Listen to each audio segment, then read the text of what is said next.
जय हिंद, नमस्ते, वेलकम मेरे शेरों श्रेणियों, क्या हाल चाल। तो फाइनली आपका जो इंतजार है वो खत्म हुआ।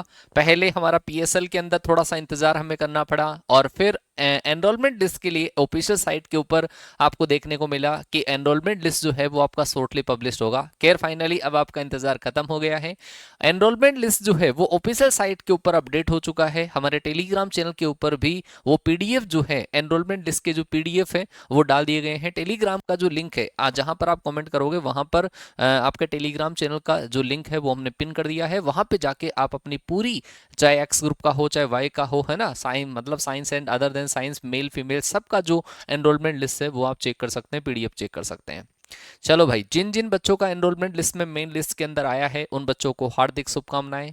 और कोई कारणवश कोई बच्चे का अगर नहीं हो पाया है तो भाई पैनिक होने की जरूरत नहीं है, उसके ऊपर हम बात और करेंगे। अच्छा, जो बच्चों का स्टैंड बाई लिस्ट के अंदर आया है वो बच्चे अभी ज्यादा पैनिक ना हो, क्योंकि स्टैंड बाई जो होता है वो अप्रोक्सीमेटली जितने आपके मेन होते हैं, मेन लिस्ट के अंदर जितने बच्चे होते हैं अप्रोक्सीमेटली 15 से लेकर 20% जो होता है वो स्टैंड बाई के अंदर आप लोगों का आता है। तो खैर अभी आपको नहीं सोचना है, क्योंकि रिपोर्टिंग जब आपकी होगी तो वहां पर बहुत सारे जो बच्चे हैं, आपने देखा होगा बहुत सारे जो बच्चे जिनका मैसेज भी है, जिनका आर्मी कलर के अंदर भी फाइनल हो गया है। तो आर्मी कलर में जो बच्चों के डॉक्यूमेंट सबमिट हो गए हैं तो वो बच्चों को डॉक्यूमेंट्स इतनी जल्दी प्रोवाइड नहीं होंगे, तो वो एक्स ग्रुप में जिन बच्चों का जिनका आर्मी कलर में ऑलरेडी हो चुका है और उन बच्चों का एनरोलमेंट लिस्ट में नाम है, तो वो बच्चे प्रेफर करेंगे आर्मी कलर को, वो उधर जाएंगे, क्योंकि डॉक्यूमेंट्स इतनी जल्दी मिल नहीं पाएंगे तो वो बच्चा उधर जाएंगे।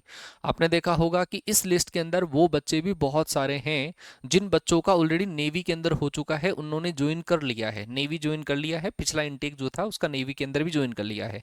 तो चांसेस हैं कि स्टैंड बाई वाले जो बच्चे हैं उनका भी मतलब क्लियर होने के चांसेस रहेंगे। तो जिस डेट को आपको रिपोर्टिंग करनी है, ज्वाइनिंग करनी है, आप उस टाइम पर रिपोर्टिंग करिए और निश्चिंत रहिए। वो ऊपर वाले किस कुछ किस्मत, अगर आप लोग हैं ऊपर वाले ने अगर साथ दिया है तो स्टैंड बाई वालों का भी मेन लिस्ट के अंदर हो जाएगा। ठीक है जी।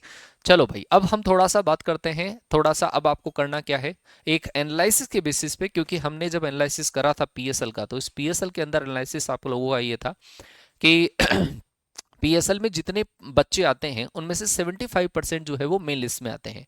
और एक आपका इस बार जो अलग प्रोस्पेक्टस था, क्योंकि पिछली बार तो हम एनालिसिस बहुत सही कर लेते थे लेकिन इस बार हम प्रिडिक्शन लगा रहे हैं, तो आप लोगों को उसके लिए एक छोटा सा कमेंट करना है। और वो कमेंट ऐसा कि क्या आप लोगों का स्टेट वाइज कट ऑफ में जिन बच्चों का पीएसएल में नाम था, सुनना ध्यान से, और कमेंट आपको उसी तरीके से करना है, जिन बच्चों का स्टेट वाइज पीएसएल में नाम था उन बच्चों का क्या एनरोलमेंट में नाम है। मेरे हिसाब से सारे बच्चे जो स्टेट वाइज पीएसएल में जिन बच्चों का पीएसएल में नाम आया था वो सारे बच्चे एनरोलमेंट में आने चाहिए थे। तो क्या ऐसा हुआ है क्या?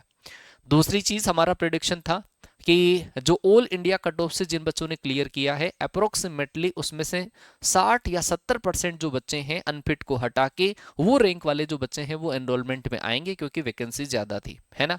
तो क्या आपका, तो आपको एक छोटा सा कमेंट करना है, अगर आपने स्टेट ऑल इंडिया पीएसएल में यदि आपका नाम था तो अनपिट को हटा के आपकी कौन सी रैंक थी, और अगर उस रैंक होने के बाद में आपका एनरोलमेंट में मेन लिस्ट में है या स्टैंड बाई लिस्ट में है। फिर से ध्यान से सुनना, आपकी अनफिट को हटा के ऑल इंडिया मेल फीमेल कौन सी आपकी रैंक थी, और आपका एनरोलमेंट में मेन लिस्ट में नाम है या स्टैंड बाई में है, ये कमेंट जरूर से करना, ताकि आप लोगों के लिए हम एक एनालिसिस वीडियो और बना दें। ये एनालिसिस वीडियो उन बच्चों की हेल्प करेगा जो बच्चे अभी प्रिपेयर कर रहे हैं, 02 2026 का रिजल्ट आया है, उन बच्चों के जीडी की प्रिपरेशन चल रही है, तो उन बच्चों के लिए बहुत ज्यादा हेल्पफुल साबित होगा। ठीक है। तो इसी तरीके से आप लोग, आपको हार्दिक शुभकामनाएं। जो बच्चे कोई कारणवश नहीं हो पाया है, पैनिक मत होना। किस्मत कई बार क्या होती है, मौका देती, कई बार किस्मत चौका देती है। तो आपको एक बार फिर से लगना है, क्योंकि आपका जीडी पास है, जीडी आपका आने वाला है, उस जीडी में बहुत अच्छा परफॉर्म करिए। अगर आपका स्कोर कोई कारणवश कम रह गया है, मैं आपको बार बार बोला करता हूं कि भाई आपको एनरोलमेंट की टेंशन तब होती है जब आप स्कोर कट ऑफ के आसपास लाते हैं। भाई अगर आप जैसे राजस्थान से हैं, हरियाणा से हैं या फिर यूपी से हैं, तब तो स्टेट में कोई दिक्कत नहीं है, स्टेट वाइज कट से थोड़ा सा कम आ गया चल जाएगा, ऑल इंडिया में आ जाएगा आपका। लेकिन बात यह है कि अगर आपका स्कोर अगर आपका स्कोर भले ही कम है, जैसे बिहार से आप 18 नंबर लाकर state wise cut off clear कर रहे हैं, तो आपका ना ही तो स्टेट वाइज में आ रहा है, ना ही आपका ऑल इंडिया में आएगा, है ना। तो बात यह है कि वहां पर कट ऑफ बढ़ने के चांसेस हैं, 10-10, 12-12, 13-13 नंबर जब कट ऑफ बढ़ रही है तो आपका किसी में नहीं आएगा। तो आप अपना स्कोर जो है अप्रोक्सीमेटली 45 तक लाने की कोशिश करिए, चाहे आप कोई भी स्टेट से हैं। जैसे मान लो कि आप वेस्ट बंगाल से हैं, तो वेस्ट बंगाल वाले जो बच्चे हैं उनके लिए तो बेनिफिट है, स्टेट वाइज कट ऑफ आपकी 13 या 14 नंबर है, तो आपका स्कोर अगर 29, 30, 38 आ रहा है तो इसका मतलब तो आप स्टेट वाइज में सेलेक्ट हो जाओगे।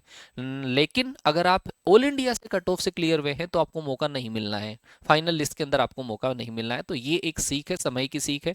समय के अकॉर्डिंग एक अच्छी टीम को आपको प्रेफर करना चाहिए जो आपका स्कोर एनहेंस करे, है ना। तो अगर कोई बच्चा बेसिक से और पढ़ना चाहे कि सर हमें इस बार स्कोर अच्छा करना है, वर्दी 3 पॉइंट आप लोगों के लिए है, आप उस वाले बैच को ज्वाइन करना। क्लासेस आपकी रिकॉर्डेड वहाँ पे सेव है, जो क्लासेस हो चुकी है उसका और आपको हम प्रैक्टिस और अच्छे से करवा देंगे और वापस कॉन्सेप्ट आपको रिकॉल करवा देंगे, जिससे कि आपका कॉन्सेप्ट और अच्छा हो जाएगा। तो मुझे उम्मीद है कि आप लोग अपने रिजल्ट हैं उनसे सेटिस्फाइड रहे होंगे, क्योंकि कहीं कमी करी है तो फिर आपकी तरफ से थोड़ी बहुत कमी हुई होगी, है ना। हम आप लोगों के लिए मेहनत करते रहे हैं, करते आएंगे, करते पहले भी करते थे, आज भी करते हैं, आगे भी करते रहेंगे। तो आप लोगों को बहुत बहुत हार्दिक शुभकामनाएं एनरोलमेंट के लिए, ज्वाइनिंग के लिए तैयार हो जाओ। और मिलते हैं ऐसे ही और अपडेट के साथ में। एक एनालिसिस वीडियो आप लोगों को मिलेगा, उसके अंदर कितने परसेंट बच्चों का सिलेक्शन हो पा रहा है, तो वो हम आप लोगों के लिए और लेकर आएंगे। मिलते हैं नेक्स्ट सेशन में आप लोगों से, तब तक के लिए टाटा बाय बाय, जय हिंद, वंदे मातरम।